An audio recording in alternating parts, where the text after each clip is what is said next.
ফরজ গোসল কিভাবে করবেন? অনেকেরই জানা নেই ফরজ গোসলের বিষয়টি, এবং এই কারণে আমরা পবিত্র হচ্ছি না, অপবিত্র আমরা থেকে যাচ্ছি। সেই জন্য আমাদেরকে পবিত্র হওয়ার মাধ্যমটি জানা দরকার।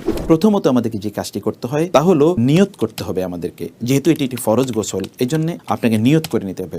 অতঃপর আপনি বিসমিল্লাহ বলে আপনার দুহাত কবজি পর্যন্ত আপনি ধুয়ে নেবেন। আপনি কোনো বালতির মধ্যে হাত চোবাবেন না, বরং আপনি এমনিতে আলাদা কোনো পানি নিয়ে আপনার দুহাত কবজি পর্যন্ত ধুয়ে নেবেন। অতঃপর বাম হাত দিয়ে আপনার লজ্জাস্থান খুব ভালো করে আপনি সাবান দিয়ে ধুয়ে নেবেন, এবং যত জায়গায় অপবিত্রতা লেগে আছে সবগুলো জায়গায় ভালো করে ধুয়ে নেবেন। তারপর আপনি অজু করবেন, যে অজু আপনার করা দরকার সলাতের জন্য, এবং এই ক্ষেত্রে নাক এবং আপনার গলার ভিতরে পানি দেওয়া, অর্থাৎ আপনার কুলি করা, এই দুটো জিনিস আপনাকে নিশ্চিত করতে হবে। তারপর আপনি কোষ বন্দি করে 3 বার পানি মাথায় দেবেন, এবং চুলের প্রতিটি গোড়ায় যেন পানি ঢুকে যায় এটি আপনি নিশ্চিত করবেন। তারপর 3 বার পানি দেবেন আপনার ডান দিক থেকে, এবং আপনার বাম দিকে আপনার 3 বার পানি দেবেন। এভাবে গোটা শরীরটি ধৌত করে সর্বশেষে আপনার পাটি আপনি ধুয়ে নেবেন। এর মাধ্যমে আপনার ফরজ গোসল সম্পাদিত হয়ে যাবে ইনশাআল্লাহ।